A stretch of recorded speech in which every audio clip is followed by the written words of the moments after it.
नमस्कार। सिमरला क्लासेस के YouTube channel पर आपका हार्दिक स्वागत है। आज अपन एक महत्वपूर्ण जो सब्जेक्ट आपका है लेबर लॉ या श्रम एवं औद्योगिक विधि लेबर एंड इंडस्ट्रियल लॉ है, उसके बारे में अपन चर्चा करेंगे। तो सबसे पहले चूंकि ये लेबर लॉ है तो लेबर लॉ में लेबर का क्या महत्व है, लेबर क्या होती है, तो श्रम जो लेबर वेलफेयर है, श्रम कल्याण है, उसको लेकर अपन चर्चा करने वाले हैं। तो लेबर लॉ के लिए अपन श्रम कल्याण से आप क्या समझते हैं, इस टॉपिक को आज अपन करेंगे।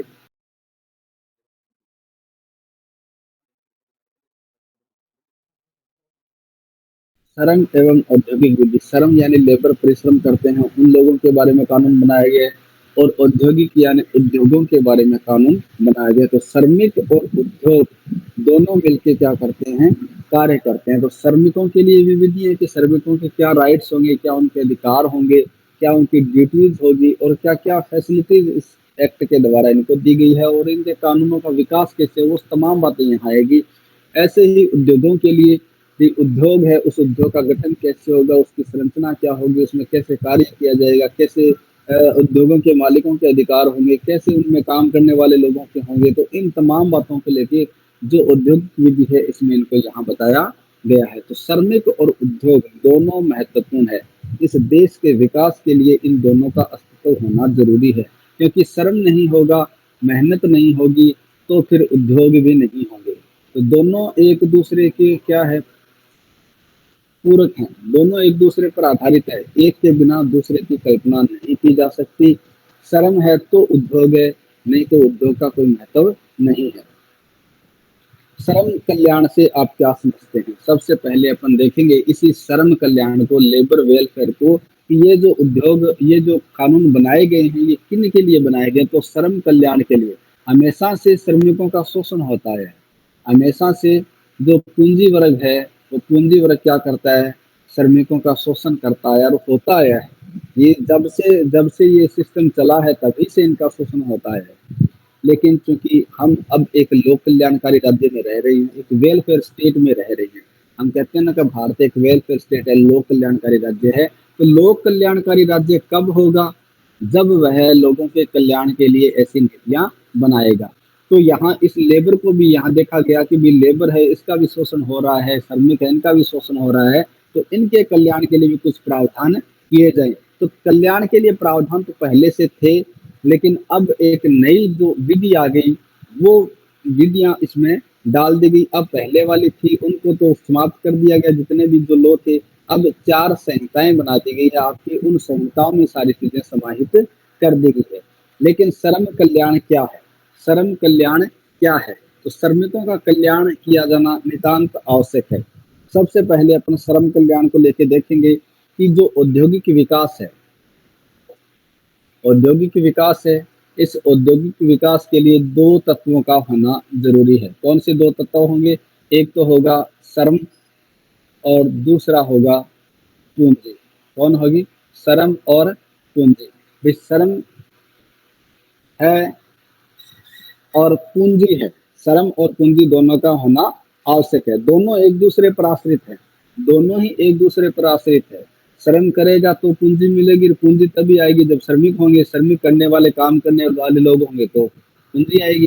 तो श्रम और पूंजी दोनों ही एक दूसरे पर आश्रित है, दोनों ही क्या है, आश्रित है। कोई अपने आप में स्वतंत्र नहीं है। ये नहीं कि श्रमिक अपना अपना काम करेंगे तो चल जाएगा, ऐसा भी नहीं है। पूंजी वर्ग जो है वो अपना अपना काम करेगा तो चल जाएगा, ऐसा भी संबंध नहीं है।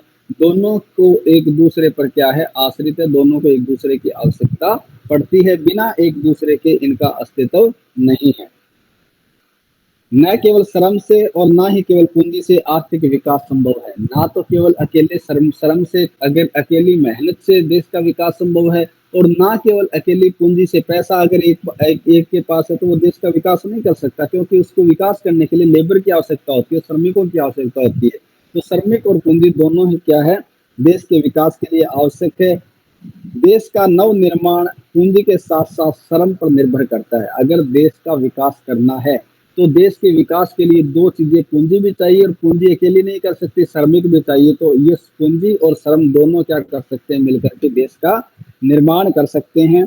और जब दोनों एक दूसरे पर निर्भर है, जब दोनों एक दूसरे पर निर्भर है, तो किसी की भी उपेक्षा नहीं की जा सकती, किसी की भी क्या नहीं किया जा सकता, उपेक्षा नहीं की जा सकती, किसी को नेगलेक्ट नहीं किया जा सकता। ना तो हम श्रम को नेगलेक्ट कर सकते हैं और ना ही हम पूंजी को नेगलेक्ट कर सकते हैं, उपेक्षित कर सकते हैं। दोनों की आवश्यकता है, इसलिए किसी को भी उपेक्षित नहीं किया जा सकता।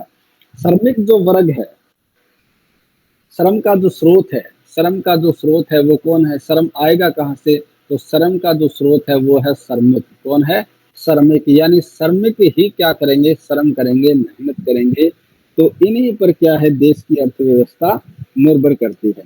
तो श्रमिक वर्ग है, ये एक श्रम का महत्वपूर्ण स्रोत है। श्रम का महत्वपूर्ण स्रोत कौन सा है? श्रमिक वर्ग है। यानी श्रमिक है जो महत्वपूर्ण स्रोत माना गया है, किसका? लेबर का। श्रमिक वर्ग किसी भी समाज का एक महत्वपूर्ण अभिन्न अंग माना जाता है। ये किसी भी समाज का एक अभिन्न अंग माना जाता है, जिसको ऐसा अंग जिसको अलग नहीं किया जा सकते। जैसे अगर शरीर का कोई पार्ट अलग कर दे, भाई हमें कानों की आवश्यकता नहीं है, कान हमारे ऐसे ही है, हम इनको काट देते हैं, तो नहीं काट सकते क्योंकि इसका अपना महत्व है। हम कह देंगे कि हमारे दो हाथ है, एक से भी काम चल जाता है, हम एक को काट दें, नहीं काट सकते। ऐसे ही समाज के विकास के लिए जो श्रमिक वर्ग है वो अभिन्न अंग की तरह काम करता है। यानी बिना श्रमिक के समाज का, देश का विकास हो ही नहीं सकता। इनकी नितांत आवश्यकता रहेगी। तो श्रमिक है वो क्या है? इस समाज का अभिन्न अंग है। श्रमिकों पर देश का भौतिक और आर्थिक विकास निर्भर करता है। यानी इसी पर देश की जो भौतिक व्यवस्था या आर्थिक जो विकास है वो इस श्रमिक वर्ग पर निर्भर करता है। और इसलिए जब इतना कुछ इस श्रमिक वर्ग पर डिपेंड है तो निश्चित रूप से इन श्रमिकों का क्या किया जाना चाहिए? कल्याण किया जाना चाहिए। श्रमिकों का क्या किया जाना चाहिए? कल्याण किया जाना चाहिए। जब सारा कुछ श्रमिकों पर डिपेंड है तो श्रमिकों की उपेक्षा नहीं कर सकते। तो श्रमिक को बचाया जाना जरूरी है। श्रमिक को बचाएंगे तो ही क्या होगी? देश की व्यवस्था आगे बढ़ेगी, देश की व्यवस्था को गति मिलेगी। तो श्रमिकों को हम उपेक्षित नहीं कर सकते। इनका कल्याण के लिए हमें ऐसी नीतियां बनाई जानी चाहिए, तब श्रमिकों का कल्याण बेहद जरूरी हो जाता है। और इसी बात को ध्यान में रखते हुए देश में श्रमिकों के कल्याण पर महत्व दिया गया है। इसी बात को, इनकी जरूरत को देखते हुए इनका कल्याण पर क्या दिया गया? महत्व दिया गया। भी इनका भी कुछ किया जाना चाहिए। जो सदियों से इनका शोषण आ रहा है, अब इनके शोषण पर कुछ रोक लगाई जाए और इनके लिए भी कुछ कल्याणकारी व्यवस्था की जाए, ताकि इनकी स्थिति है वो सुदृढ़ हो। इनकी स्थिति क्या हो? सुदृढ़ हो। और इनकी स्थिति सुदृढ़ होगी तो देश की स्थिति भी क्या होगी? सुदृढ़ होगी। आज देख रहे हैं आप, जहां जहां कई जगह मशीनों का प्रयोग होने लग गया, वहां पर श्रमिकों की जो संख्या है वो नितांत घटती जा रही है। और जब श्रमिकों की संख्या घटेगी तो निश्चित रूप से देश की अर्थव्यवस्था पर वो प्रभाव डालती है। आज लोग अपने पुरानिक धंधों को छोड़ करके नए नए कार्यों में लग गए, नए अपने शिक्षा की तरफ ज्यादा ध्यान हो गया। तो कहीं ना कहीं उनकी वजह से क्या होता है? देश की अर्थव्यवस्था प्रभावित होती है। तो इस देश की अर्थव्यवस्था को के लिए जरूरी है कि श्रमिक कल्याण के लिए कार्य किया जाना चाहिए। श्रमिक हमेशा से क्या रहा है? वफादार रहा है। श्रमिक हमेशा से ही वफादार है। इसका कितना भी शोषण हुआ लेकिन फिर भी उसने वफादारी नहीं छोड़ी है। तो श्रमिक के कल्याण के लिए कार्य किया जाना जरूरी है। श्रम कल्याण क्या है? बात आती है श्रमिकों के कल्याण की, तो श्रम कल्याण किसको कहेंगे हम? श्रम कल्याण। श्रम कल्याण क्या है?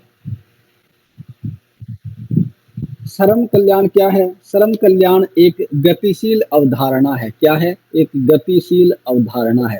भाई ये एक ऐसा कंसेप्ट है श्रम कल्याण जो कभी रुकने वाला नहीं है, जो कभी रुकने वाला नहीं है। हमेशा ये तो स्टार्टिंग से चला था, तब तक गतिशील है, आज तक कहीं रुका नहीं है। क्योंकि श्रम जिस दिन रुक जाएगा, मेहनत जिस दिन रुक जाएगी, देश की अर्थव्यवस्था उसी दिन ठप हो जाएगी।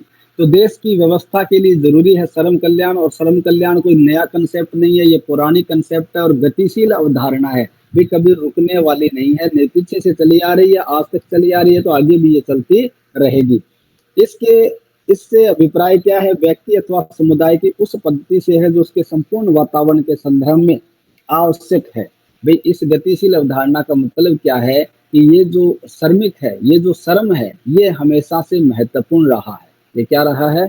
महत्वपूर्ण रहा है, जिसमें मनुष्य की कल्याण एक ऐसी पूर्व अवधारणा है जिसमें मनुष्य के शारीरिक, मानसिक और भावनात्मक कल्याण की अवधारणा रहती है। जिस हम कहते हैं कि श्रम का कल्याण करेंगे, तो श्रम का यानी श्रमिक का कल्याण का मतलब, कल्याण का मतलब क्या होता है? कल्याण का मतलब ऐसी भावना होती है जिसमें व्यक्ति का शारीरिक, मानसिक और बौद्धिक, शारीरिक, मानसिक और बौद्धिक कल्याण की बात की जाती है। यानी ऐसा स्तर होना चाहिए, ऐसे कल्याण की भावना होनी चाहिए कि जिससे इस श्रमिक के शारीरिक रूप से भी इनके लिए कल्याणकारी कार्य किए जाए, इनके लिए सामाजिक रूप से भी किया जाए, इनके लिए मानसिक रूप से भी किया जाए और इनके बौद्धिक विकास के लिए भी ऐसे कार्य किए जाए जिससे इन श्रमिकों का कल्याण हो।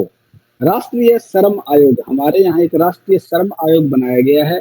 उस राष्ट्रीय श्रम आयोग ने भी एक अपनी रिपोर्ट दी थी जिसमें कहा था कि श्रमिकों का कल्याण नितांत आवश्यक है। उस रिपोर्ट के अनुसार, राष्ट्रीय श्रम आयोग की रिपोर्ट के अनुसार, राष्ट्रीय श्रम आयोग, नेशनल लेबर कमीशन, राष्ट्रीय श्रम आयोग ये कहता है कि कल्याण की अवधारणा अनिवार्यतः एक गतिशील अवधारणा है। यानी राष्ट्रीय श्रम आयोग इस श्रम कल्याण को लेकर कहता है कि ये जो श्रम कल्याण की अवधारणा है ये गतिशील अवधारणा है। ये भी इस बात को यही मानता है कि श्रम कल्याण की अवधारणा कैसी है? गतिशील अवधारणा है। एक जो देश काल और परिस्थितियों के परिप्रेक्ष्य में भिन्न भिन्न रूप धारण करती है और धीरे धीरे आगे बढ़ती रहती है। ये जो गतिशील अवधारणा है ये हर देश के अनुसार, हर काल के अनुसार और हर देश की परिस्थितियों के अनुसार क्या करती है? धीरे धीरे आगे बढ़ती रहती है। भाई भारत है तो भारत देश की अपनी यहाँ की परिस्थितियां हैं। हमारे यहाँ जो इनका कल्याण होगा, ये जो कंसेप्ट होगा श्रम कल्याण, ये अपने हिसाब से बढ़ेगा। कोई विकसित देश है तो उसके अंदर अलग उस तरीके से बढ़ेगा। यानी हर देश की, हर काल की, हर परिस्थिति के अनुसार ये श्रम कल्याण की अवधारणा धीरे धीरे बढ़ती रहती है।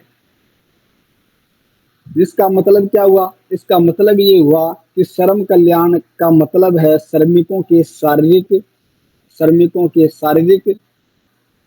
मानसिक और भावनात्मक, शारीरिक, मानसिक और भावनात्मक विकास करना ही क्या है?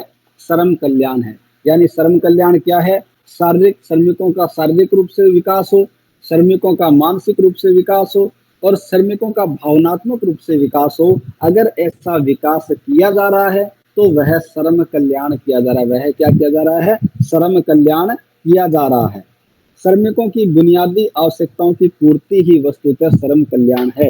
यानी श्रमिक जो हैं, उन श्रमिकों की जो जो जो जरूरतें हैं, जो बुनियादी जरूरतें, जो बेसिक जरूरत है, अगर उनकी पूर्ति की जा रही है तो ये मान लिया जाएगा कि श्रमिकों का कल्याण किया जा रहा है। भाई श्रमिक को क्या चाहिए? श्रमिक को रोटी चाहिए 2 वक्त की। अगर उसकी रोटी की व्यवस्था हो रही है तो हम कह रहे हैं कि श्रमिक का कल्याण हो। श्रमिक को रहने के लिए घर चाहिए और श्रमिक को पहनने के लिए वस्त्र चाहिए। तो ये बेसिक जरूरतें हैं, ये बुनियादी जरूरतें हैं। अगर इनके लिए व्यवस्था की जा रही है तो निश्चित रूप से वो श्रम कल्याण के लिए कार्य हो रहा है।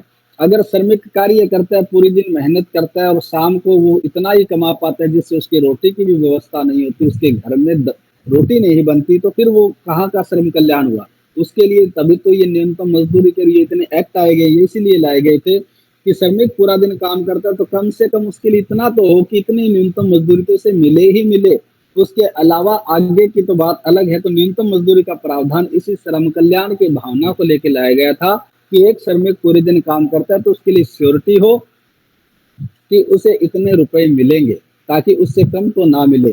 तो ऐसे में श्रम कल्याण तभी माना जाएगा जब उनकी बेसिक जरूरतें पूरी हो रही है, तब ही, अन्यथा श्रम कल्याण नहीं है। कल्याणकारी राज्य का यह कर्तव्य है कि वो श्रम कल्याण के महत्व को दे और इनकी नीतियां के लिए कार्य करे। श्रम कल्याण का जो श्रम कल्याण है वो श्रम कल्याणकारी राज्य, यानी जो कल्याणकारी राज्य है उसकी ये ड्यूटी बनती है, कल्याणकारी राज्य की ड्यूटी बनती है कि इन श्रमिकों के कल्याण के लिए वो काम करे, ऐसी नीतियों का निर्माण करे, ऐसे कानून बनाए जिससे वो क्या हो, इन श्रमिकों का कल्याण हो, श्रमिकों का विकास। और विकास भी कैसे? शारीरिक और मानसिक और भावनात्मक रूप से होना चाहिए। शारीरिक की बात करें तो उनके लिए हर वो सुविधा उपलब्ध करवाई जाए ताकि इनके शरीर को किसी प्रकार से नुकसान नहीं हो। मानसिक रूप से ऐसी व्यवस्था होनी चाहिए ताकि वो मानसिक रूप से स्वस्थ रहे और भावनात्मक रूप से उसके साथ उसका शोषण नहीं किया जाए, वो मालिक के साथ जुड़े, प्रेम से रहे, प्रेम से कार्य करे। तो ऐसी भावना का उसमें विकास होगा तो निश्चित रूप से क्या होगा, श्रमिकों का कल्याण होगा। और ये जो कल्याण है ये हमारा कल्याणकारी स्टेट है, लोक कल्याणकारी राज्य जिसको कहा जाता है, इसकी एक ड्यूटी बनती है कि वह श्रमिकों की ऐसी बुनियादी जरूरतों के लिए कार्य करे। अब ये ऐसा सब्जेक्ट है जिसमें आप अपने थॉट्स लिख सकते हैं, अपने विचार लिख सकते हैं, यहाँ तो चलेगा आपके विचार। कल्याणकारी ये जो राज्य है, इस अवधारणा को, कल्याणकारी स्टेट को, वेलफेयर स्टेट है, इस अवधारणा को कहा हमारे संविधान में भी क्या किया गया, शामिल किया गया है। भारत में भी, भारतीय संविधान में भी कहा गया, यानी कि भारत एक लोक कल्याणकारी राज्य होगा। तो यानी ये जो अवधारणा, ये संविधान में जो राज्य के नीति निर्देशक तत्व हैं, कहा राज्य के नीति निर्देशक तत्व, उन नीति निर्देशक तत्वों में हमें ये बात देखने को मिलती है कि हमारा राज्य कैसा है, लोक कल्याणकारी राज्य है, जिसमें कुछ ऐसे नीति निर्देशक तत्व बताए गए हैं। आर्टिकल 38 में बताया गया है कि राज्य में ऐसी सामाजिक व्यवस्था करेगा, राज्य क्या करेगा, राज्य ऐसी सामाजिक व्यवस्था करेगा। अनुच्छेद 38 किसका, राज्य के नीति निर्देशक तत्वों का 36, अनुच्छेद 36 से लेकर 51 तक राज्य के नीति निर्देशक तत्व हैं। इन 36 से लेकर 51 तक इन प्रावधानों का उल्लेख किया गया है जहां लोक कल्याण की बात आती है। तो राज्य क्या करेगा, राज्य ऐसी व्यवस्था करेगा, राज्य ऐसे सामाजिक व्यवस्था करेगा जिससे सामाजिक, आर्थिक और राजनीतिक न्याय राष्ट्रीय जीवन की सभी संस्थाओं को अनुप्रमाणित करे। यानी राज्य क्या करेगा, राज्य ऐसी व्यवस्था करेगा जिससे सामाजिक,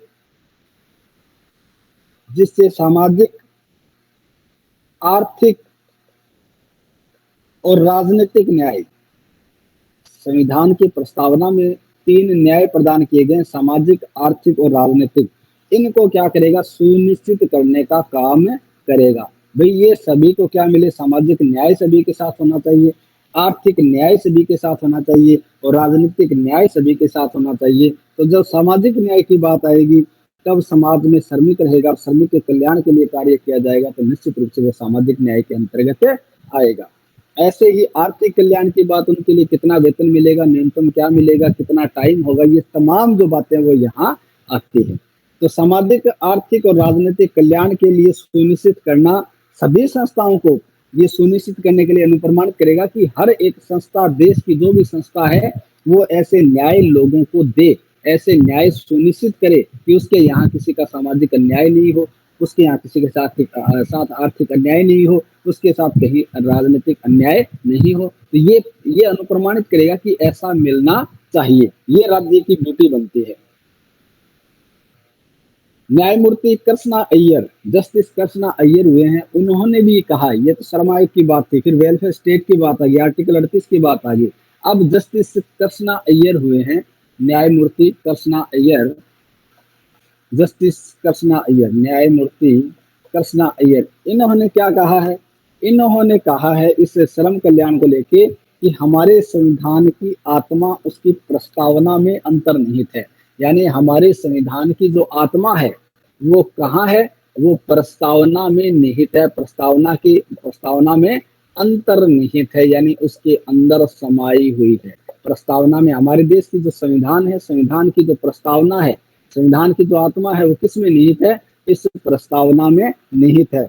और प्रस्तावना में भी, और प्रस्तावना के उद्देश्यों में की गतिशीलता आर्टिकल 38 में प्रतिस्थापित की गई है। ये जो संविधान की प्रस्तावना का जो उद्देश्य था, कौन सा उद्देश्य कि सामाजिक, आर्थिक और राजनीतिक न्याय, प्रस्तावना पढ़ते हैं ना आप, प्रस्तावना में आता है ना कि तथा उनके समस्त नागरिकों को सामाजिक, आर्थिक और राजनीतिक न्याय, विचार, अभिव्यक्ति, विश्वास, धर्म और उपासना की स्वतंत्रता, प्रतिष्ठा और अवसर की समता।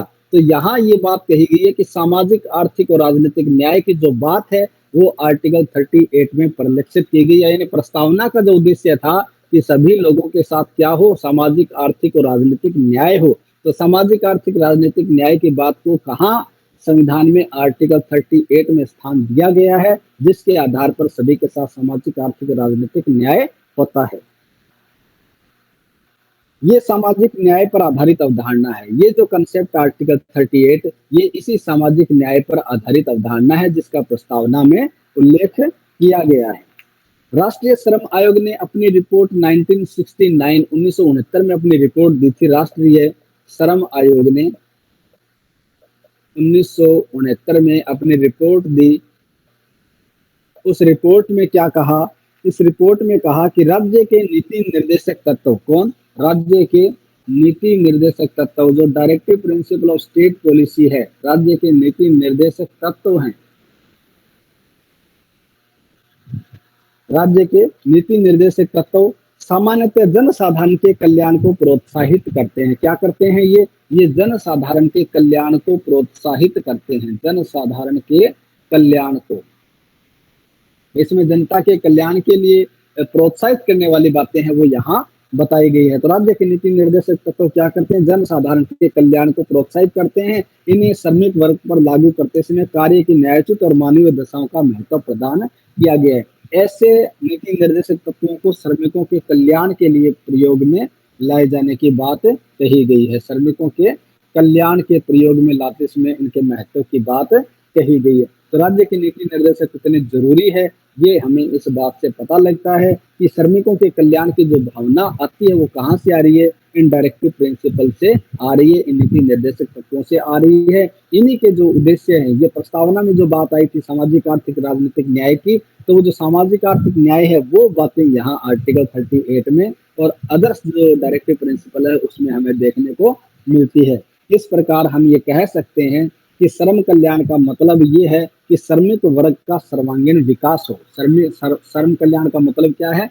श्रमिक वर्ग का सर्वांगीण विकास हो। श्रमिक जो वर्ग है, लेबर जो एक कैटेगरी है, उसका क्या होना चाहिए? उनका सर्वांगीण विकास होना चाहिए। और सर्वांगीण के लिए क्या जरूरी है? उसका शारीरिक, मानसिक और भावनात्मक रूप से उसका विकास होगा। तो हम उसे ये कह सकते हैं कि उसका विकास कैसे हो रहा है? सर्वांगीण विकास हो रहा है। तो निष्कर्ष के रूप में हम कह सकते हैं कि क्या होना चाहिए? श्रमिक वर्ग का सर्वांगीण विकास होना ही क्या है? श्रम कल्याण है। श्रमिक वर्ग का सर्वांगीण विकास, सर्वांगीण का मतलब पूरी तरह से सर्वांगीण विकास ही क्या है? श्रम कल्याण है। सर्वांगीण विकास ही क्या है? श्रम कल्याण है। उनकी बुनियादी आवश्यकताओं की पूर्ति, उनकी जो जरूरतें हैं, बुनियादी जरूरतें हैं, उनकी आवश्यकताओं की पूर्ति उसकी होनी, आवश्यकताओं की पूर्ति और शारीरिक, मानसिक, भावनात्मक विकास से है। श्रमिक वर्ग का जो सर्वांगीण विकास है उसका मतलब क्या है? उसका मतलब है कि शारीरिक, मानसिक और भावनात्मक विकास। भाई दो चीजें ध्यान में रखना। श्रमिक वर्ग का सर्वांगीण विकास कब संभव है? जब उनके लिए बुनियादी आवश्यकताएं हैं उनकी पूर्ति की जा रही है और उनका शारीरिक, मानसिक और भावनात्मक विकास हो रहा है। तो इसका मतलब वो क्या है? श्रमिक कल्याण है, वो श्रम कल्याण है। वो क्या है? श्रम कल्याण है। अब देखिए इसकी प्रकृति और क्षेत्र। ये जो श्रमिक कल्याण है इसकी प्रकृति क्या है और इसका जो क्षेत्र है वो कहाँ तक है? तो प्रकृति और क्षेत्र इसका क्या है?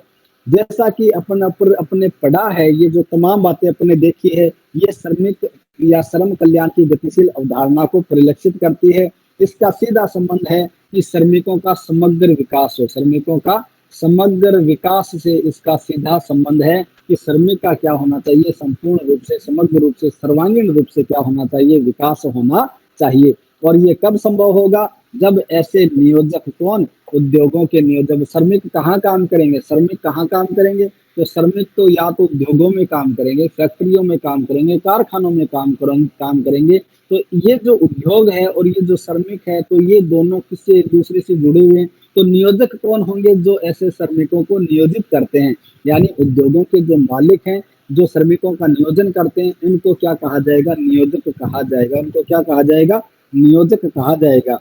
तो नियोजक और श्रम संघों द्वारा निर्मित अनेक योजनाओं में इसे देखा जा सकता है। यानी नियोजक और जो श्रम संघ है, इधर दूसरी तरफ क्या हो जाएंगे? श्रमिक ये अपना संघ बना लेंगे। तो ये अक्सर मिलकर के क्या करते हैं?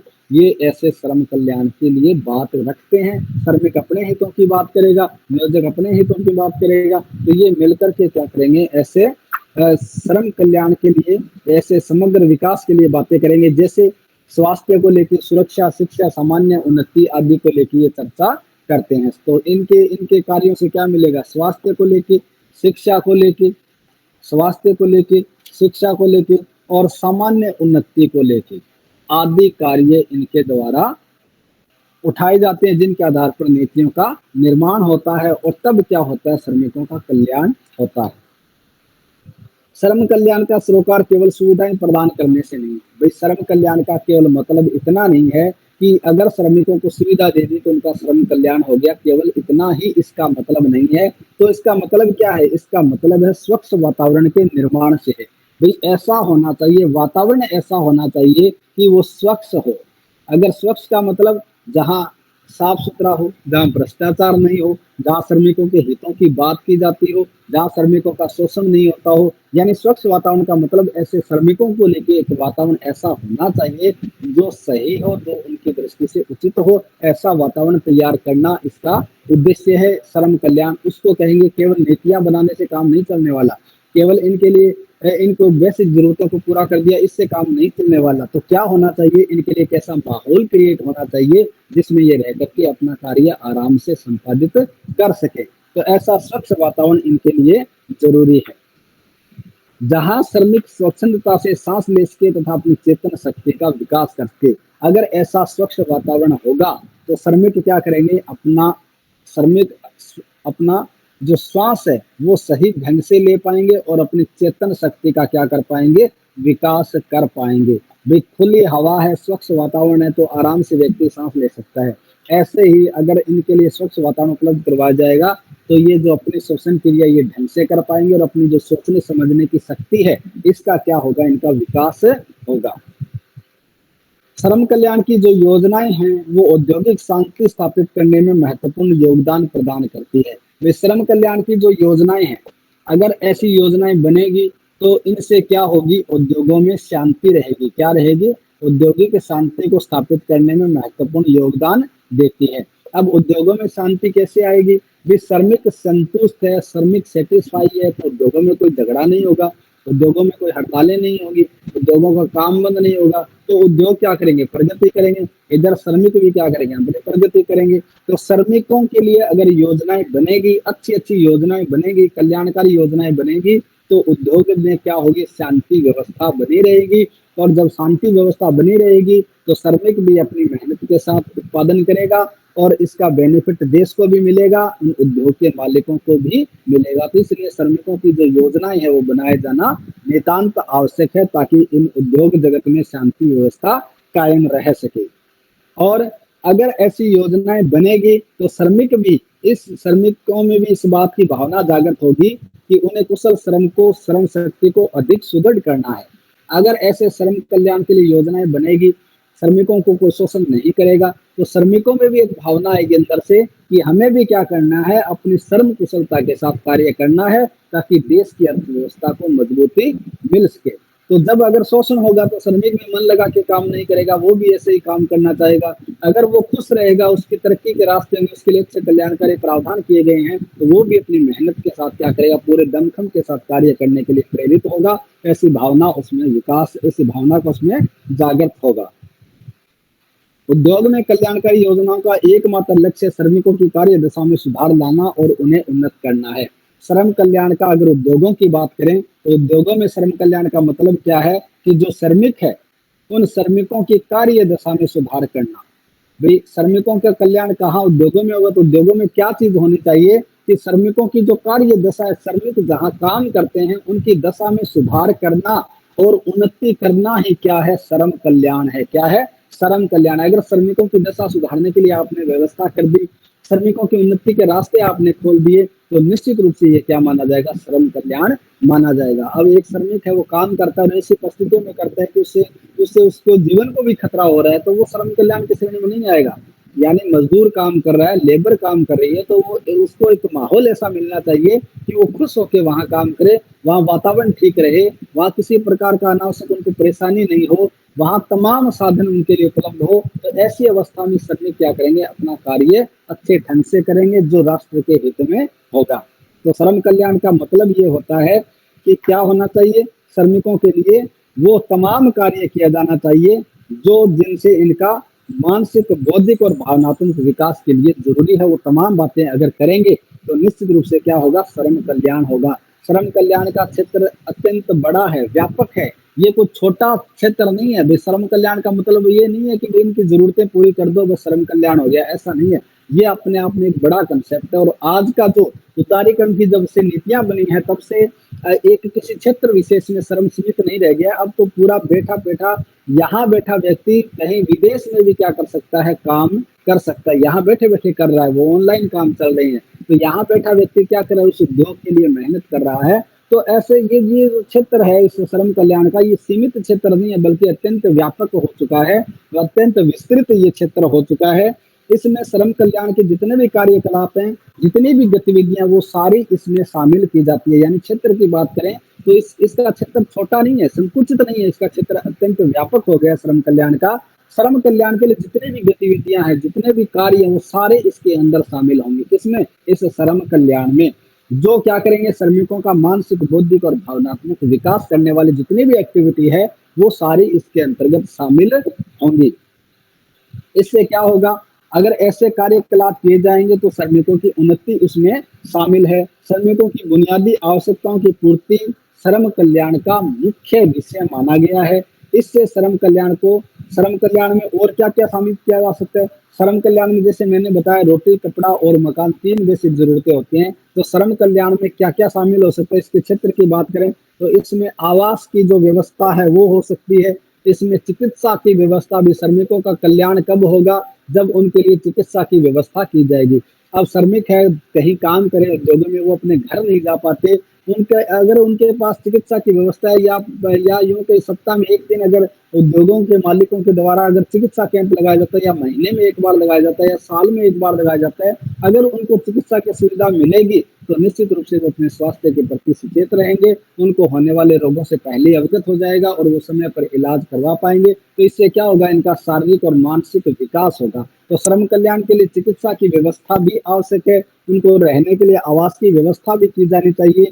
और इसके साथ साथ ऐसे कार्य जिनसे उनको नॉलेज हो, ज्ञान हो, तो शिक्षा की व्यवस्था भी क्या होनी चाहिए, इनके लिए मानी जाती है। पोषाहार की व्यवस्था भी इनके लिए होनी चाहिए। यानी ये क्या है, इनके क्षेत्र में बात कर रहे हैं भी, इसमें क्या क्या चीज आ सकती है। पोषाहार की योजनाएं क्यों बनती है, इसलिए बनती है ताकि श्रमिकों का पोषण है वो ठीक ढंग से हो। श्रमिक जब स्वस्थ रहेंगे तो वो काम भी अच्छा करेंगे, तो उनको पोषाहार की व्यवस्था की गई है। मनोरंजन के साधन, रोज रोज काम करके क्या हो जाएंगे, वो बोरियत महसूस करेंगे, तो उनके लिए मनोरंजन के साधन भी होने चाहिए।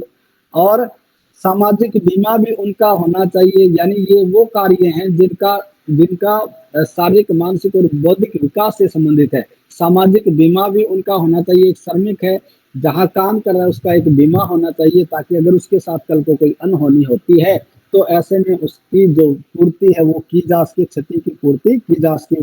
इनके लिए अंश निधि का निर्माण किया जाना चाहिए। अंश निधि, इनके लिए भी अपनी एक अंश निधि हो। ग्रेच्युटी इनको मिलनी चाहिए, उपायदान जो कहते हैं, उपदान, ग्रेच्युटी इनके लिए व्यवस्था होनी चाहिए। पेंशन की व्यवस्था होनी चाहिए। ये नहीं है कि श्रमिक ने जितने दिन काम किया और बुढ़ापे में इसको तो उसके हाल पर छोड़ दिया, बुढ़ापे में वो काम नहीं कर पाएगा तो फिर वो पैसा आएगा कहाँ से। तो ऐसी नीतियां बने जिससे श्रमिक बूढ़ा होने पर, रिटायर होने पर उनको पेंशन मिले। तो ऐसी व्यवस्था करेंगे तो ही क्या होंगे, कल्याणकारी कार्य कहलाएंगे। काम की समुचित दशाएं होंगी, काम करने की क्या होगी, समुचित दशाएं। यानी ऐसे उन्हें काम ऐसी दशाओं में किया जाएगा जिससे वो काम सही ढंग से कर पाए। तो काम करने की जो दशाएं हैं, कार्य करने वाले स्थान की जो दशाएं हैं वो ठीक होनी चाहिए। और जोखिम की प्रतिपूर्ति, अगर इनको कोई कार्य करते समय जोखिम हो जाता है, खतरा हो जाता है, तो ऐसे खतरे से होने वाले नुकसान की क्या की जानी चाहिए, प्रतिपूर्ति या क्षतिपूर्ति की जानी चाहिए। अगर ऐसे काम किए जा रहे हैं तो ये श्रम कल्याण के अंतर्गत माने जाते हैं।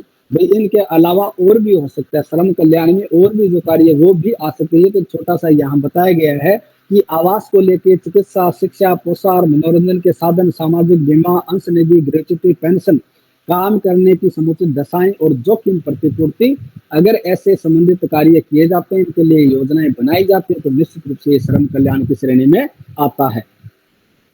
सामूहिक जो सौदेबाजी है वो भी श्रम कल्याण का एक अंग माना गया है। यानी सामूहिक सौदेबाजी है वो भी श्रम कल्याण का एक अंग माना गया है। सौदेबाजी करना, सामूहिक सौदेबाजी।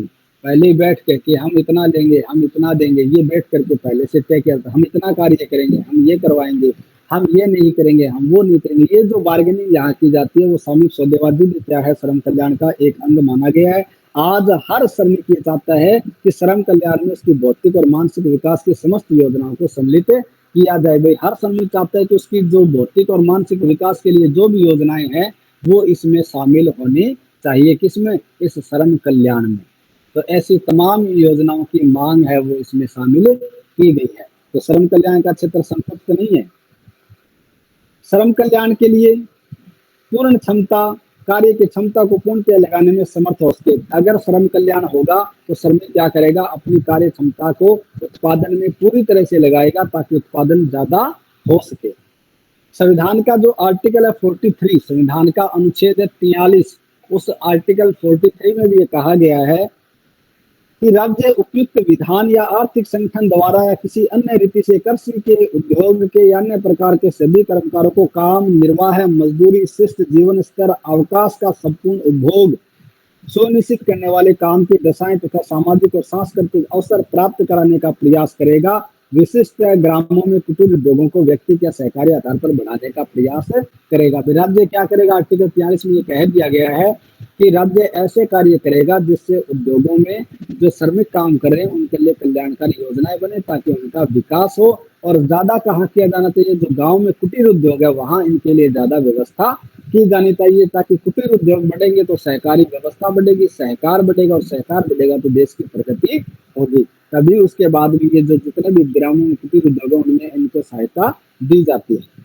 आर्टिकल 41 में भी ये कहा गया है, अनुच्छेद 41 में, अनुच्छेद 41 ये कहता है कि राज्य अपनी आर्थिक सामर्थ्य और विकास की सीमाओं के भीतर काम पाने के, शिक्षा पाने के और बेकारी, बुढ़ापा, बीमारी, निःशक्तता तथा अन्य अनरह अभाव की दिशा में लोक सहायता पाने के अधिकार को प्राप्त करने का प्रभावी बंद करेगा। यानी राज्य क्या करेगा, अपनी आर्थिक सीमाओं के अंतर्गत रहते हुए, राज्य अपनी आर्थिक सीमाओं के अंतर्गत रहते हुए वो सारे कार्य करने का कार्य करेगा जो ऐसे श्रमिकों के लिए आवश्यक है। जैसे उनके लिए पेंशन की व्यवस्था है तो राज्य के पास पैसा होगा तभी तो उनको पेंशन दी जाएगी। तो वो अपनी सीमाओं के भीतर रह के ऐसे श्रमिकों के कल्याण के लिए योजनाएं बनाएगा। ठीक है, तो ये जो श्रमिक जितने भी प्रावधान थे श्रम कल्याण को लेके, ये श्रम कल्याण को परिलक्षित करते हैं, श्रम कल्याण को परिभाषित करते हैं। तो श्रम कल्याण अगर पूछे तो आपको इन तमाम बातों का उसमें उल्लेख करना है।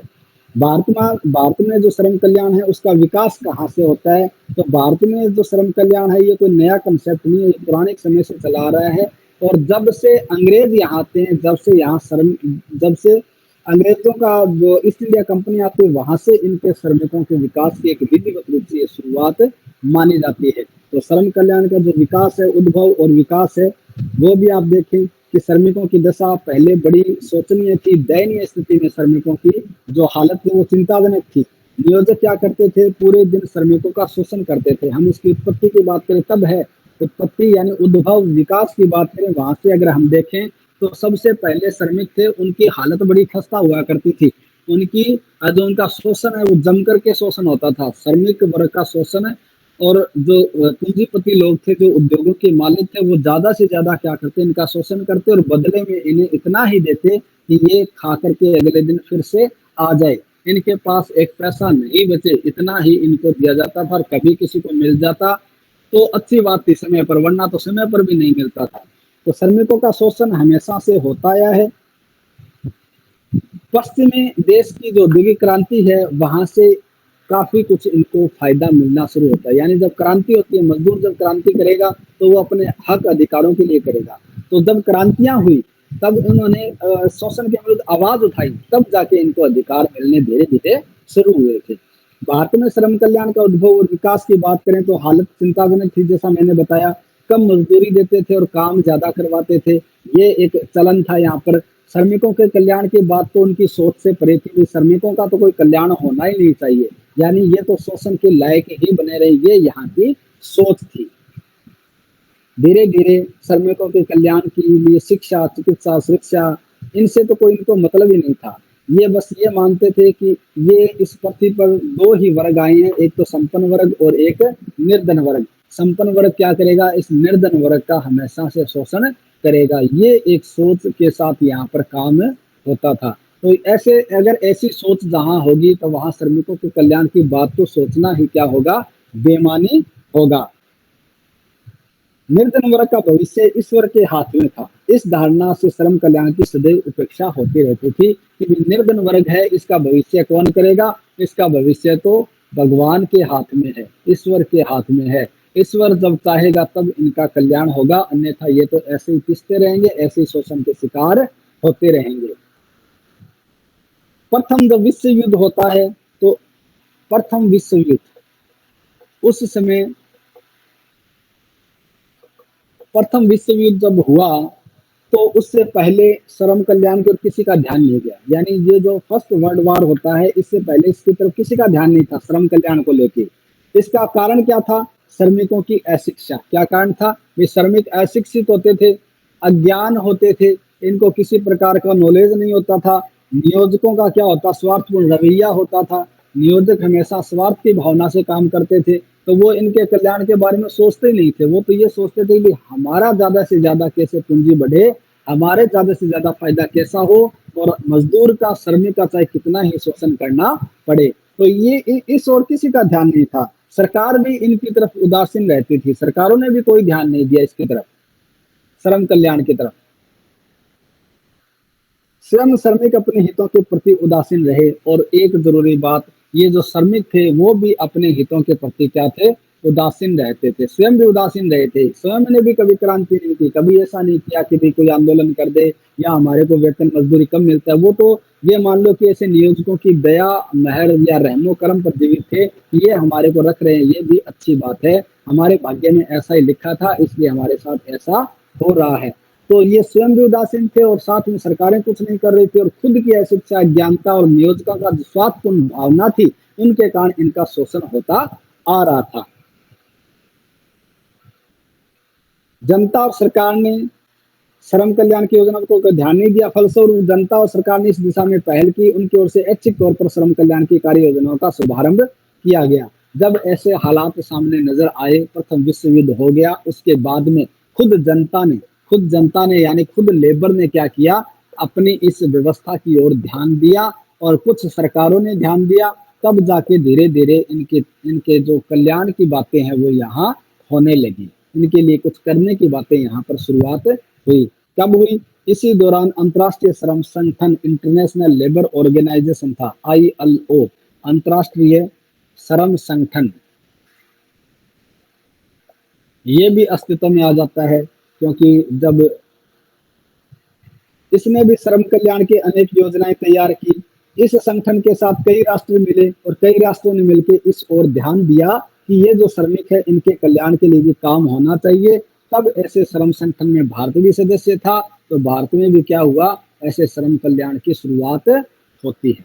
भाई जब और देश श्रमिकों के कल्याण की बात करेंगे और उसी अंतर्राष्ट्रीय श्रम संगठन का भारत भी सदस्य था, तो इसने भी क्या किया, हमारे यहाँ देश में श्रम कल्याण की बात को प्रारंभ किया। इसने भी इस ओर ध्यान दिया। 1927-28 सन 1927-28 में ब्रिटिश ट्रेड यूनियन का एक कांग्रेस प्रतिनिधि मंडल श्रमिकों की स्थिति का अध्ययन करने के लिए भारत में आता है। जो ब्रिटिश ट्रेड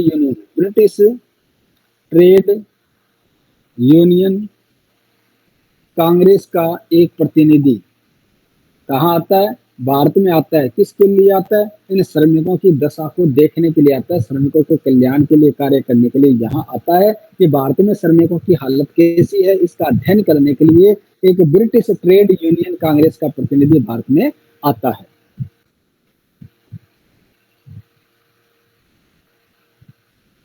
प्रतिनिधिमंडल ने संपूर्ण स्थिति का अध्ययन करने के बाद ये पाया कि भारत में श्रमिकों की दशा अत्यंत दयनीय है। ये जो प्रतिनिधिमंडल आया ब्रिटिश का, इंग्लैंड का, जो यहाँ आता है, यहाँ आके यहाँ श्रमिकों की दशा को देखता है, और श्रमिकों की दशा को देखने के बाद उसे ये लगता है कि वास्तव में यहाँ देखा जाए तो श्रमिकों की दशा क्या है, दयनीय है, बहुत ही खराब है।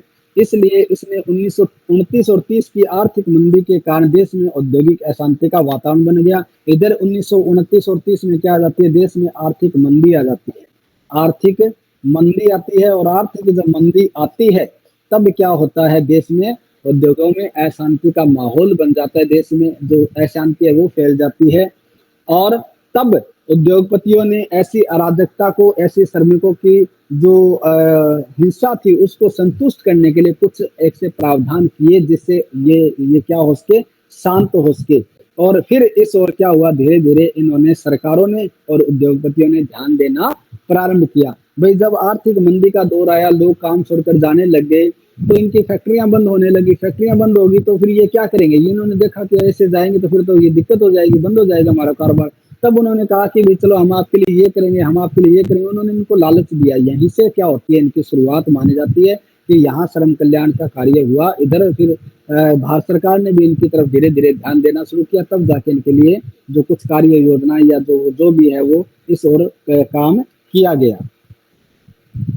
दूसरा विश्व युद्ध हुआ, उसके बाद श्रम कल्याण को पर्याप्त समर्थन मिलने लग गया था। यानी प्रथम विश्व युद्ध से पहले तो इसकी तरफ कोई ध्यान ही नहीं था। जब इसी दौरान दूसरा विश्व युद्ध होता है 1939 से लेकर 45 तक, तब उसके बाद इस लेबर यानी श्रम कल्याण की तरफ एक विशेष ध्यान दिया जाने लगा था। केंद्रीय सरकार और श्रम कल्याण परामर्शदाता की नियुक्ति की गई। केंद्रीय सरकार ने क्या किया, एक श्रमिक परामर्शदाता की नियुक्ति की। वो श्रमिकों को परामर्श देने का काम करेगा। 1944 में कोयला खान श्रम कल्याण कोष की स्थापना की गई। जो कोयला खान है उसके लिए एक श्रम कल्याण कोष बनाया गया, उसकी स्थापना की गई। श्रमिकों को कार्य करने की दिशा में सुधार के लिए अनेक प्रकार के वैधानिक प्रावधान किए गए। भाई कई प्रकार के कानून भी बने इस 1944, 45, 46, 47, 48 के साथ कार्यकाल के दौरान। तो यहाँ पर कुछ कल्याणकारी प्रावधान इन श्रमिकों के लिए किए गए थे। इसके साथ साथ श्रमिकों को अधिकाधिक सुविधाएं प्रदान करने के लिए सरकार द्वारा नियोजकों के ध्यान को आकर्षित किया गया कि आप श्रमिकों की तरफ ध्यान दें, अन्यथा आपको नुकसान हो सकता है। तो कुछ ऐसी योजनाएं बनाई गई जिससे श्रमिकों की दशा में सुधार किया जा सके। तो यहाँ 1945 जो द्वितीय विश्व युद्ध होता है उसके बाद सरकार भी इसकी तरफ ध्यान देती है और जो उद्योगपति हैं वो भी इनकी तरफ ध्यान देते हैं, क्योंकि उनकी हिंसा हो जाती है, इधर उद्योगों में अशांति हो जाती है। तो अशांति से निपटने के लिए उन्होंने क्या किया, इनकी तरफ कुछ ध्यान देना प्रारंभ किया। और उसके बाद जब ज्यादा असर नहीं पड़ता है नियोजकों पर, क्योंकि नियोजकों ने थोड़ा ही यहाँ करना शुरू किया था, अब नियोजक ने क्या किया, एक श्रमिक नीति आती है, श्रम अनुसंधान समिति आती है। उसने भी कहा कि सरकार क्या करे, श्रम कल्याण के कार्यों को विवेकपूर्ण विनियोग नहीं मानकर व्यर्थ का दायित्व मानता है। उस श्रम अनुसंधान नीति ने भी कहा था कि सरकार अपना विवेक का प्रयोग करके नहीं, बल्कि इसको एक ऐसी नीति मान ली है जैसे उनके लिए मजबूरी हो, जैसे उनका दायित्व निभाना हो, इसलिए वो कर रही है। बल्कि वो क्या माने, इसको विवेक मान के कार्य करे कि हमें कुछ करना है, हमें इनके लिए कल्याण के लिए कुछ करना है, ऐसी भावना का विकास करते हुए वो कार्य करे। लेकिन फिर धीरे धीरे स्थिति में सुधार आता है। स्वतंत्रता के बाद संविधान में लोक कल्याणकारी राज्य का जो सपना संजोया गया था वो अस्तित्व में आता है और नागरिकों के लिए सामाजिक, आर्थिक, राजनीतिक न्याय की बात यहाँ की जाती है। इसके बाद श्रम कल्याण पर प्रभाव पड़ता है और संविधान में श्रम कल्याण के लिए अनेक प्रावधान किए गए, जिनको बाद में कई अधिनियमों में पारित किया गया। यानी जो श्रम कल्याण के प्रावधान थे उनको अलग अलग रूपों में कई अधिनियमों में क्या किया गया, उनको पारित किया गया था। तो संविधान के अंतर्गत कुछ कानून बने, तब जाके इस श्रम कल्याण की ओर ध्यान दिया गया था। राष्ट्रीय श्रम आयोग ने भी सिफारिशें की थी। इधर राष्ट्रीय श्रम आयोग बना, उसने भी कुछ सिफारिशें की। राष्ट्रीय श्रम आयोग की सिफारिशें, राष्ट्रीय श्रम आयोग की सिफारिशें, इधर सिफारिशें की गई राष्ट्रीय श्रम आयोग की। और श्रम आयोग की सिफारिशों में ये बात कही गई 29 जून 2002 को कि श्रम कल्याण आयोग एवं रिपोर्ट केंद्रीय सरकार को सौंपी गई, जिसमें मुख्य रूप से कुछ सिफारिशें की गई। यानी ये रिपोर्ट है वो सरकार को और जो श्रम आयोग है उसको भेजी गई और उसमें ये क्या किया गया, इनकी जो कुछ बातें बताएगी उन्होंने कि ये कार्य किया जाना चाहिए ताकि श्रमिकों का कल्याण किया जा सके। तो उसने अपनी रिपोर्ट में, श्रम अनुसंधान समिति थी, उसने अपनी रिपोर्ट बना के श्रम आयोग को भेजी और सरकार को भेजी और उसमें कुछ गाइडलाइन तय की गई कि इस तरीके से क्या किया जाए, श्रमिकों का कल्याण किया जाए। तो श्रमिकों के कल्याण के लिए उसने कुछ सिफारिशें की। कौन सी सिफारिशें की? पहली सिफारिश ये की कि नियोजक और श्रमिकों के बीच भागीदारी के तौर पर नई कार्य संस्कृति सर्जित करने का प्रावधान किया जाए। भी जो भागीदारी कैसी होनी चाहिए, श्रमिक और नियोजकों के बीच में, श्रमिकों और नियोजकों के बीच में ऐसी होनी चाहिए, श्रमिकों और नियोजकों के बीच में ऐसी भागीदारी के तौर पर नए कार्य सर्जित करने चाहिए जिससे लघु क्षेत्रों की आर्थिक क्षमता बढ़ाए और श्रमिकों के कल्याण पर विशेष ध्यान दिया जाए। भी श्रमिक और नियोजक या दोनों ही भागीदार होते हैं किसी भी उद्योग में, तो ऐसा कार्य किया जाए जिनसे इनके संबंध है वो भी ठीक रहें और साथ ही साथ इनके कल्याण के लिए भी कार्य किया जाए। तो एक सिफारिश ये की गई। दूसरी सिफारिश ये की गई कि ठेका श्रमिकों के नियोजन में श्रमिकों के हितों को दृष्टिगत रखते हुए तर्कसंगत और संतुलित नियोजन की आवश्यकता है। जो ठेका श्रमिक व्यवस्था थी, ठेका श्रमिक प्रथा, उसमें क्या किया जाए, एक ऐसा बैलेंस स्थापित किया जाए, एक ऐसा संतुलन कायम किया जाए ताकि ये सही ढंग से कार्य कर सके। और ठेका श्रमिक है वो तो ठेके पर जाएंगे श्रमिक, वहां तो शोषण ही होगा। तो इन्होंने कहा भी ये जो व्यवस्था है ना, इसमें भी एक ऐसा संतुलन बैठाया जाए ताकि वो दोनों बैलेंस में रह करके कार्य कर सके। इसके अलावा ये भी कहा गया, सिफारिश ये भी की गई कि महिला श्रमिकों के कार्य, जो महिला श्रमिक हैं उन श्रमिकों के कार्य, महिला श्रमिकों के कार्य, उनकी स्थिति, उनका समान अवसर और उनके अधिकारों को क्या किया जाए, सुनिश्चित किया जाए। भाई महिला श्रमिक है, उनके कार्य क्या होंगे, वो उनकी स्थिति किस स्थिति में रह के काम करेगी, उनको समान अवसर मिलना चाहिए और इनके अधिकारों की बात यहाँ करने की यहाँ भी सिफारिश की गई। किसके द्वारा? राष्ट्रीय श्रम अनुसंधान समिति के द्वारा। उसके बाद क्या होता है, असंगठित श्रमिकों के लिए विभिन्न सामाजिक सुरक्षा उपायों की व्यवस्था की गई। जो असंगठित क्षेत्र के थे, संगठित और असंगठित दो प्रकार से उद्योग होते हैं, तो असंगठित क्षेत्र के जो लोग थे, श्रमिक थे, इनके लिए भी अलग अलग उपाय करने की बात की गई। तो भी इनके भी स्वास्थ्य को लेके, उनके भी सुरक्षा को लेके, उनके भी प्रसूति लाभ को लेके, महिला है तो उनको प्रसूति लाभ मिलना चाहिए। इनका अगर कोई नुकसान हो जाता है कार्य के दौरान तो उनकी क्षतिपूर्ति की जानी चाहिए। अगर ये कार्य से सेवानिवृत्त होते हैं, वृद्ध हो जाते हैं, उसके बाद कार्य करने योग्य नहीं होते, तो इनको सेवानिवृत्ति लाभ मिलना चाहिए। इनके लिए अनुचित श्रम अभ्यास की प्रथा का उन्मूलन किया जाए। जो अनुचित श्रम अभ्यास की प्रथा है उसको खत्म किया जाए, उन्मूलन किया जाए। और आदि के संबंध में क्या किए गए, प्रावधान बनाए गए। भी असंगठित क्षेत्र में जो लोग काम करने वाले ऐसे श्रमिक हैं, उनके भी स्वास्थ्य की ओर ध्यान दिया जाए, उनकी सुरक्षा की बात की जाए। उन ऐसी महिलाओं को अगर वो प्रसूति काल में तो उनको प्रसूति लाभ मिले। अगर कार्य करते समय किसी का नुकसान हो जाता है उनको क्षतिपूर्ति मिले। अगर व्यक्ति वृद्ध हो जाता है, सेवानिवृत्त हो जाता है, तो उसको क्या मिले, उसको पेंशन वगैरह ऐसी सुरक्षा मिले, सामाजिक सुरक्षा की गारंटी मिले। और जो अनुचित श्रम प्रथा चल रही है उसका क्या किया जाए, उन्मूलन किया जाए। ये तमाम सिफारिशें क्या की गई, इस राष्ट्रीय श्रम आयोग को की गई। इसके बाद ये भी कहा गया कि जितने भी विद्यमान श्रम कानून है, कितने विद्यमान श्रम कानून, उससे पहले जितने भी लेबर को लेकर कानून बने थे, ये 2002 की बात चल रही है।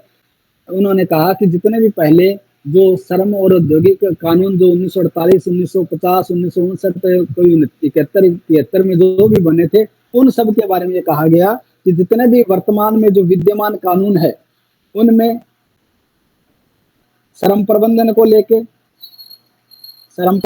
लेके, मजदूरी को लेके, व्यवसायिक सुरक्षा को लेके, लघु उद्योगों को लेके, कार्य के घंटों को लेके और सेवा शर्तों को लेके, बाल श्रम आदि के संबंध में कल्याणकारी कानून बनाया जाना चाहिए। ये सारी बातें यहाँ कह दी गई कि जितने भी पहले के कानून हैं या जितने भी विद्यमान कानून हैं उनमें क्या किया जाए, श्रम प्रबंधन को लेके, यानी ये जो लेबर मैनेजमेंट है ये किस तरीके से होगा ये व्यवस्था की जाए। मजदूरी की व्यवस्था की जाए कि उनको कितनी मजदूरी मिलेगी और उनके कार्य के घंटे क्या होंगे ये यहाँ फिक्स किया जाए। यानी इसमें काफी कुछ हद तक सिफारिशें की। जो बाल श्रम है उनके लिए भी कुछ प्रावधान बनाने के लिए भी बात की। उनकी नियोजन की सेवा शर्तें क्या होंगी उनके लिए भी इसने यहाँ पर बात की। तो इसने इतनी सिफारिशें की ताकि श्रम कल्याण के लिए कार्य हो सके, श्रम कल्याण को और ढंग से और बेहतर ढंग से यहाँ लागू किया जा सके। असंगठित क्षेत्र के श्रमिकों के लिए राष्ट्रीय श्रम आयोग द्वारा एक सामाजिक सुरक्षा कानून, सामाजिक सुरक्षा छाता कानून बनाने का सुझाव भी दिया गया। भी ये जो असंगठित क्षेत्र के हैं इनके लिए विशेष प्रावधान किए जाएं, ये सिफारिश भी इसने क्या की, राष्ट्रीय श्रम आयोग ने की थी सरकार को। ठीक है, तो ये अपने इसका उद्भव, उसकी जो डेफिनेशंस और उसका जो विकास था किस प्रकार से होता है वो अपने यहाँ देखा। श्रम कल्याण क्या है, इसका उद्भव कैसे होता है, इसका विकास धीरे धीरे कैसे आता है। और अब यहाँ आते आते, यहाँ लास्ट में अंत तक आते आते तो क्या हो जाता है, पूरा जो लेबर जो है वो पूरा ही क्या हो जाता है, चेंजिंग कर दी जाती है और उनमें काफ़ी कुछ उनको फ़ायदा मिलता है। अब तो केवल 4 ही संहिताएँ हैं, लगभग 13-14 एक्ट बने हुए थे इनको लेके श्रम कल्याण को। उन्होंने उन श्रमिकों के संबंध में जितने भी एक्ट थे सबको खत्म कर दिया। अब 4 ही संहिताएँ बना दी गई है। उन 4 संहिताओं पर पूरा ये जो श्रम कल्याण है या श्रमिकों से संबंधित प्रावधान है या उद्योगों से संबंधित प्रावधान है वो सारे इसके अंतर्गत शामिल कर दिए गए हैं। भारत में श्रम कानूनों संबंधित क्या-क्या प्रावधान है? अगर भारत की बात करें तो भारत में श्रम कानून को लेके क्या प्रावधान किए गए हैं? श्रमिकों के कानूनों के बारे में क्या-क्या प्रावधान है? संविधान में क्या प्रावधान है? इसको लेके अगर हम बात करें तो मैं एक नज़र इस पर डालना चाहूँगा ताकि आपको इस चीज़ का बेनिफिट मिले और आप इसको पढ़ना फिर श्रम कानूनों को लेके भारतीय संविधान में क्या प्रावधान है? हाँ, हाँ।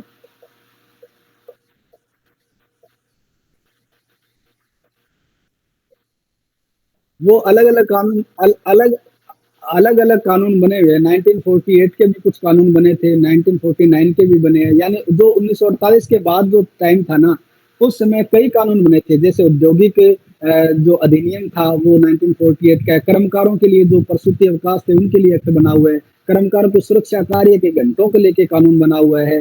फैक्ट्री अधिनियम बना हुआ है। तो ये कई कानून आए थे, उसमें लगभग 12-13 कानून थे जो अलग-अलग थे। अब उन सब कानूनों को अलग-अलग की बजाय केवल 4 ही संहिताओं में कर दिया गया कि सारे कानून यहाँ आपको एक जगह अवेलेबल मिलेंगे, कहीं अलग-अलग भटकने की आवश्यकता नहीं है। तो जब ज़्यादा कानून होते हैं, लोगों को जानकारी नहीं होती, लोग ध्यान नहीं देते, मज़दूरों को नहीं पता होता भई हमारे लिए क्या व्यवस्था है। अब ये कह दिया कि उन सबको तो निरस्त कर दिया और उनकी जगह 4 कानून बना दिए गए, जो संहिता के नाम से जाने गए, उनमें सारी व्यवस्थाएँ कर दी गई है। पहले वाले कानून भी इसी के अंदर समाहित है, पहले वालों को निरस्त कर दिया, नए आ गए ना, अब इन्हीं से क्या होगा, सारा ये कंट्रोल किया जाएगा। काफ़ी जो फ़र्क हुआ वो आएगी, 4 संहिताएँ भी आएगी आपके, अभी नेक्स्ट जो टॉपिक होगा वो वही रहेगी आपकी।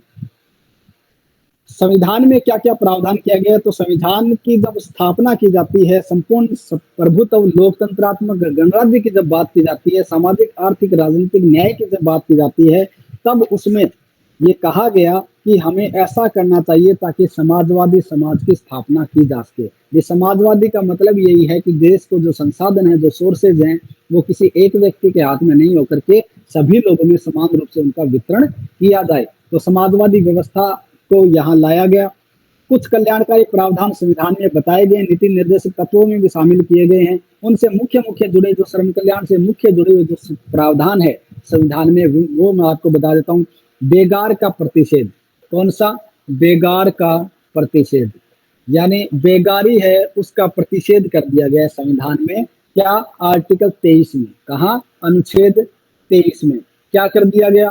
अनुच्छेद 23 में ये बताया गया है कि मानव के दुर्व्यापार, बलात्श्रम अर्थात बेगार का प्रतिषेध किया गया है। भी मानव का क्या नहीं किया जाएगा? दुर्व्यापार नहीं किया जाएगा, बेगार नहीं ली जाएगी उससे। उससे क्या नहीं ली जाएगी? बेगार, यानी बिना पैसे के उससे काम नहीं करवाया जाएगा। तो इनका क्या कर दिया गया? उन्मूलन कर दिया गया, इनका प्रतिषेध कर दिया गया कि किसी भी व्यक्ति का दुर्व्यापार नहीं किया जाएगा और किसी भी व्यक्ति का बिना वेतन के, उसे बिना परिश्रम मेहनत के वेतन के उसे क्या काम में नहीं लिया जाएगा, उससे कार्य नहीं किया जाएगा, जबरदस्ती उससे कार्य नहीं करवाया जाएगा।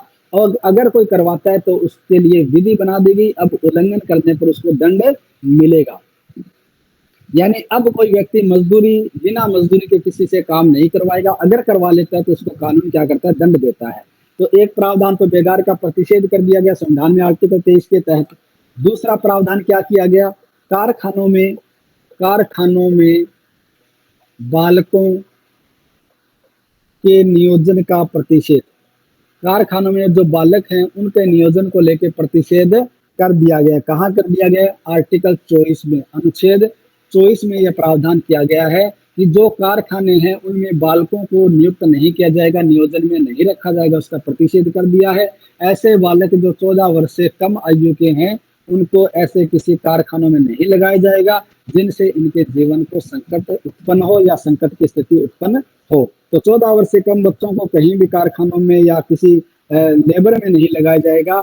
एक मामले में तो ये भी कहा गया कि ऐसे अल्पायु बालकों की जो शिक्षा है, जो उनके जीवन स्तर है, उस पर विपरीत प्रभाव पड़ता है, इसलिए उनको नहीं लगाया जाए। ऐसे बाल श्रम को क्या किया जाए? रोका जाए। बाल श्रम को रोकते हुए इनका आदेश किया गया कि ये बाल श्रम है, छोटे बच्चों को अगर कारखानों में काम लगाएंगे तो उनका बाल श्रम होगा, तो बाल श्रम को रोकने के लिए आदेश पारित किए गए हैं। तो आर्टिकल 24 मना करता है कि 14 वर्ष से कम आयु के बच्चों को तो केवल किधर उनके शारीरिक विकास की तरफ ध्यान दिया जाना चाहिए, उनकी शिक्षा की तरफ ध्यान दिया जाना चाहिए, न कि उनको ऐसे कारखानों में मजदूर के तौर पर उनसे काम करवाया जाए। अगर यहाँ लगाएंगे तो फिर वो बाल श्रम में संलग्न हो जाएंगे, शिक्षा से वंचित हो जाएंगे, जो उनका जो विकास होना चाहिए था जिसमें वो विकास अवरुद्ध हो जाएगा।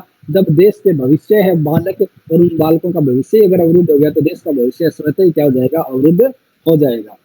तीसरी बात सामाजिक न्याय की गई है। सामाजिक न्याय आर्टिकल 38 में बताया गया, 38 में क्या कहा गया कि ये सामाजिक न्याय का पोषक है। 38 क्या है, सामाजिक न्याय का पोषक है। इसमें कहा गया था कि राज्य ऐसी सामाजिक व्यवस्था बनाएगा जिससे सामाजिक, आर्थिक और राजनीतिक न्याय राष्ट्रीय जीवन की सभी संस्थाओं को अनुप्रमाणित करे, भरसक प्रभावी रूप में स्थापन और संरक्षण करे और लोक कल्याण के अभिवृद्धि का विकास करे। ये बात भी यहाँ की गई। राज्य क्या करेगा, सभी संस्थाओं को बाउंड करेगा कि वो अपनी अपनी संस्थाओं में क्या करे, ऐसी लोक कल्याणकारी प्रावधान करे जिससे इनका कल्याण संबंधित जो नियम है उनकी पालना करे। इसके अलावा कुछ और कल्याणकारी प्रावधान बताए गए हैं। इनके अलावा कुछ और भी कल्याणकारी प्रावधान है जो अलग अलग आर्टिकल में है।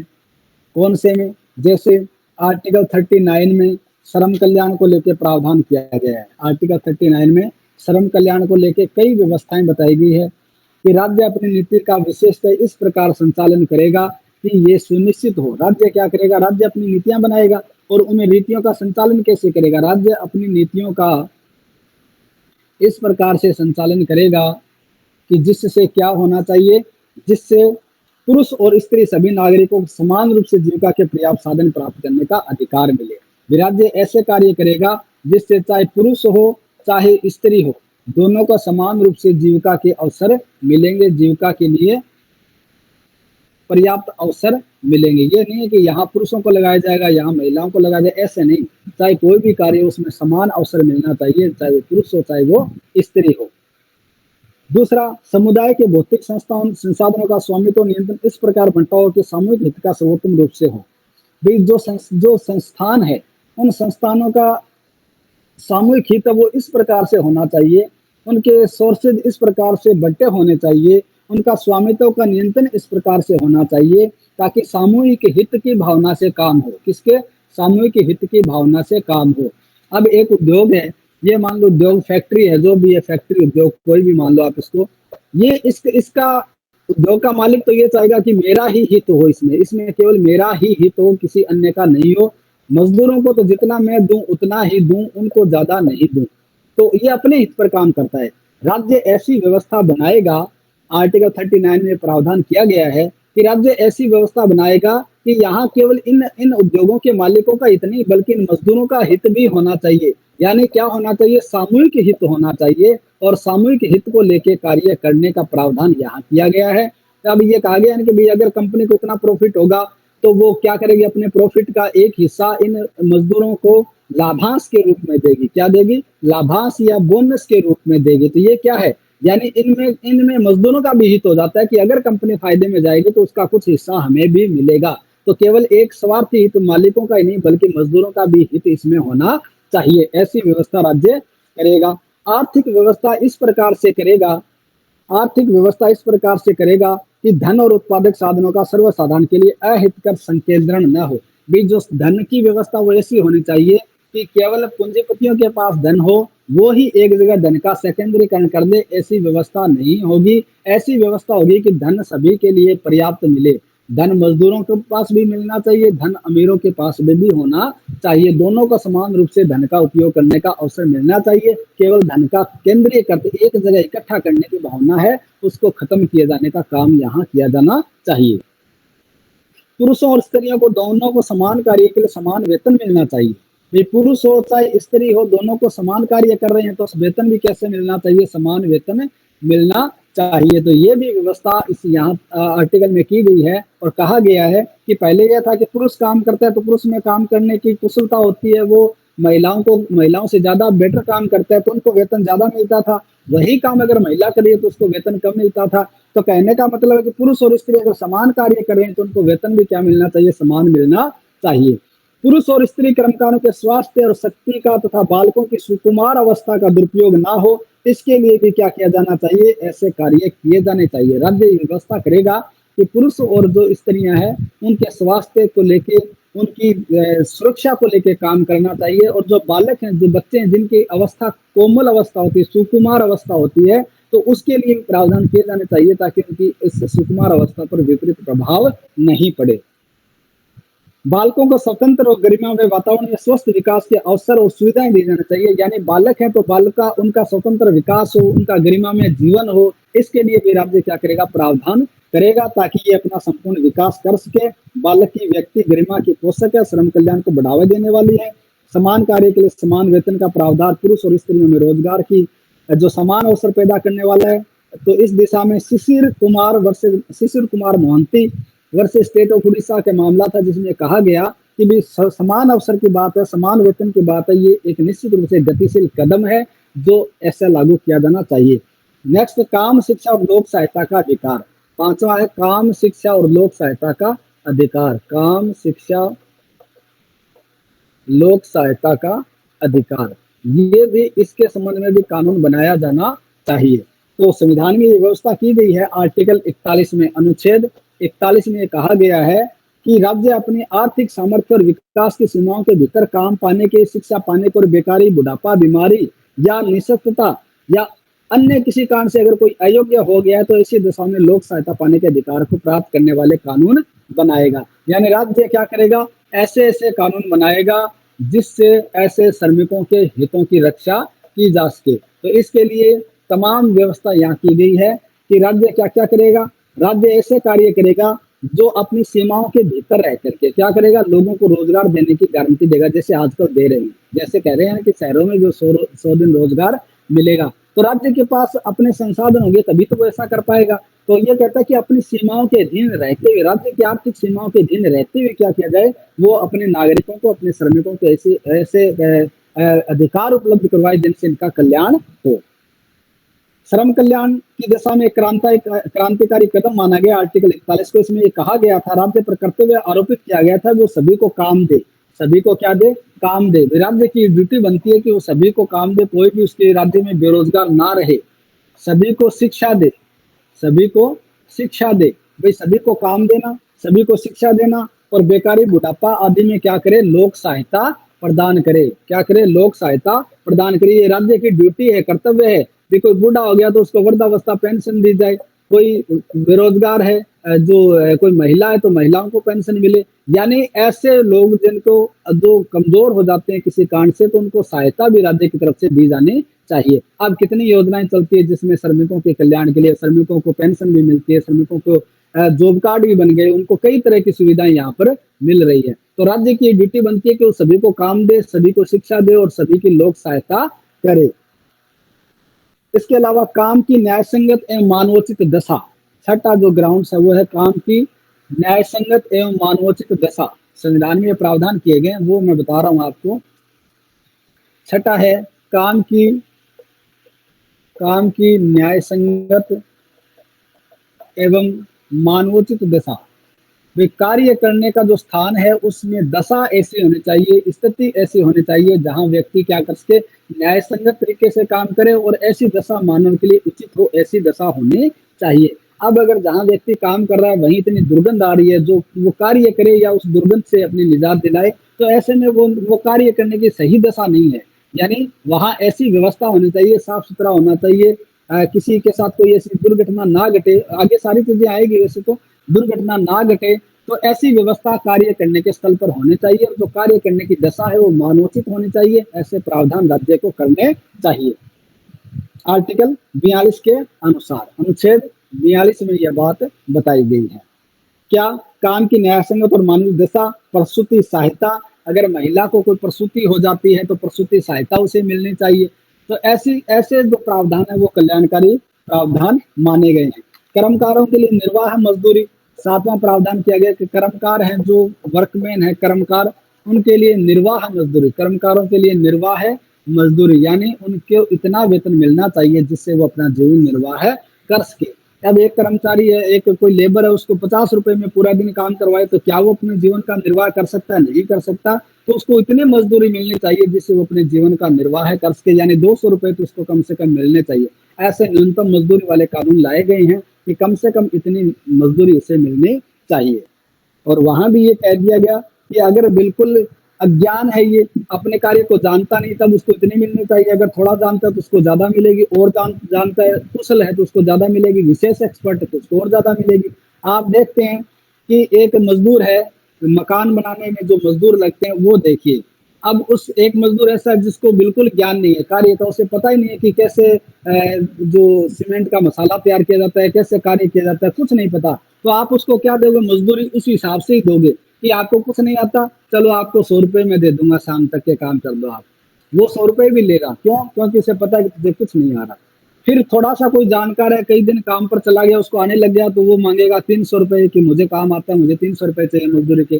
थोड़ा और ज्यादा ट्रेंड है, वो कहता है मैं तो 500 रुपए लूंगा, मैं 2 व्यक्तियों का काम अकेला ही कर देता हूँ। फिर और ज्यादा एक्सपर्ट है, वो कहता है कि आपको कुछ नहीं करना, मैं अपने आप टैकल कर लूंगा, मुझे व्यवस्था संभालना आता है, मैं 1000 रुपए पर डे के हिसाब से लूंगा। तो ऐसे क्या करते हैं? ऐसे लोग अपने अपने कार्य के हिसाब से भी वेतन लेंगे, तो सरकार इनके लिए प्रावधान करती है कि जो बिल्कुल अज्ञान है, अकुशल है, उनको इतना वेतन मिले न्यूनतम। ये न्यूनतम वेतन की बात नहीं है, मैं ये कह रहा हूँ कि न्यूनतम वेतन मिले, ऐसा होता है। तो अगर थोड़ा सा कुशल है, जानकार है, अर्ध कुशल है तो उनको इतना वेतन मिले, कुशल है तो उनको इतना, विशेष कुशल है तो उसके इतना वेतन मिले। एक मिस्त्री आप देखते हो, वो मिस्त्री 1000 रुपए ऐसे ही ले लेता है, अपनी देख रेख के ले लेता है। उसका सिर्फ इसलिए काम है कि वो अपनी देख रेख में कार्य करवाता है, वो 1000 रुपए अपनी दिहाड़ी ऐसे ही बना लेता है, कोई काम नहीं करता, सिर्फ देख रेख के। तो वो विशेष कुशल है, एक्सपर्ट है इस मामले का, तो उसको भी देना पड़ता है। तो ऐसे में क्या है कि अलग अलग जो निर्वाह मजदूरी है वो इनके लिए बताई गई है कि किस प्रकार से इनको मिले, ताकि वो अपना जीवन स्तर को मेंटेन रख सके। ठीक है, इस प्रकार संविधान में ये कई प्रावधान किए गए हैं जो वर्तमान श्रम विधियां में औद्योगिक शांति स्थापित करने के लिए और प्राकृतिक न्याय के सिद्धांतों का पालन करने के लिए प्रेरणा देने वाले हैं कि इनका पालन किया जाना चाहिए, ताकि उद्योगों में शांति भी बनी रहे और श्रमिकों के कल्याण को भी सुनिश्चित किया जा सके। तो राज्य के नीति निर्देशक तत्व हैं, इसके अंतर्गत श्रम कल्याण को लेकर महत्वपूर्ण व्यवस्था की गई है, जो कल्याणकारी राज्य की अवधारणा को क्या करती है? परिलक्षित करती है। भाई इनसे देखने पर हमें पता लगता है कि जो राज्य के नीति निर्देशक तत्व हैं, ये निश्चित रूप से क्या है? कल्याणकारी है। क्या है? कल्याणकारी है। ये हमें इस बात का पता यहाँ से लगता है, क्योंकि जो प्रस्तावना उसमें कहा गया ना कि सामाजिक, आर्थिक और न्याय, इस बात को चरितार्थ कौन कर रहा है? ये नीति निर्देशक तत्व कर रहे हैं, जहाँ ये वास्तव में प्रावधान इनके लिए किए गए हैं। ठीक है, तो ये आपके लगभग 2-3 क्वेश्चनों का एक मैटर अगर ऑल ओवर आपसे पूछा जाए तब भी आप यहाँ कर सकते हो। एक चीज है, जो श्रम कल्याण के सिद्धांत है, वो सिद्धांत आप देख लेना। हालांकि पहले मैंने करवाई हुई है ये, पर सिद्धांत आप पढ़ जाना, 7-8 सिद्धांत है, उसके आधार पर ये किया जाता है। इनके सिद्धांत क्या है श्रम कल्याण के, तो सिद्धांत भी आप देख लेना। बाकी शाम को क्लास होगी तो मैं आपको बता दूंगा कुछ 1-2 ये क्वेश्चन इंपॉर्टेंट है, क्योंकि बेसिकली अगर ऑल ओवर कोई क्वेश्चन बनता है तो यही क्वेश्चन बनता है, क्योंकि हम श्रम और औद्योगिक विषय पढ़ रहे हैं। तो श्रम है तो श्रम कल्याण ही क्या है? सबसे पहला क्वेश्चन यहीं से स्टार्टिंग होती है। उद्योग है तो उद्योगों का विकास के सिवा उसका उद्देश्य क्या था औद्योगिक विधियों का? तो एक प्रश्न यहाँ से बनता है। तो औद्योगिक संबंध संहिता है, उसको विशेष ध्यान से पढ़ना है। और श्रम कल्याण को लेकर जो प्रावधान है, चाहे वो कॉन्स्टिट्यूशन में हो चाहे कहीं और हो, सारे प्रावधान यहाँ पर शामिल किए जाते हैं। ठीक है, फिर आप को ये क्लास अच्छी लगती है तो आप इस क्लास को YouTube चैनल पर जाकर के इस सुपर क्लासेस के YouTube चैनल को सब्सक्राइब करें, अपने दोस्तों के साथ इसे शेयर करें, पसंद आए तो लाइक वाला बटन जरूर दबाएं, कमेंट करें। आप कमेंट करोगे ना तो ही हमें पता ये चलेगा कि हमें और क्या करना है इसमें। अगर और कोई सुधार करना है तो वो आपके कमेंट्स के जरिए मिलेगा। क्लास अच्छी लगती है तो भी कमेंट करें, क्लास में कुछ सुधार चाहते हो तो वो भी कमेंट करें। आपके कमेंट से क्या है, हमारे आगे बढ़ने का जो रास्ता है वो प्रशस्त करेंगे, मार्ग प्रशस्त करेंगे। तो निश्चित रूप से हम आपके कमेंट्स को उचित स्थान देंगे। तो निरंतर हमारे साथ बने रहिए और अपनी जो महत्वपूर्ण टॉपिक्स है उनका लाभ उठाते रहिए। धन्यवाद, थैंक यू।